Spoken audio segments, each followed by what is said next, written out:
अब छोड़ देले तब एको पैसा के नहीं गम होले। ऊपर वाला दया से नहीं मान कहियो कम होले।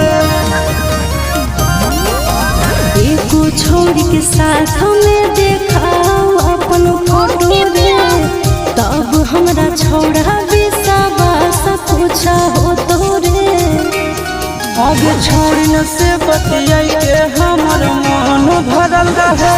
तोरा जैसन मान हमारा एगो हाथ में पड़ल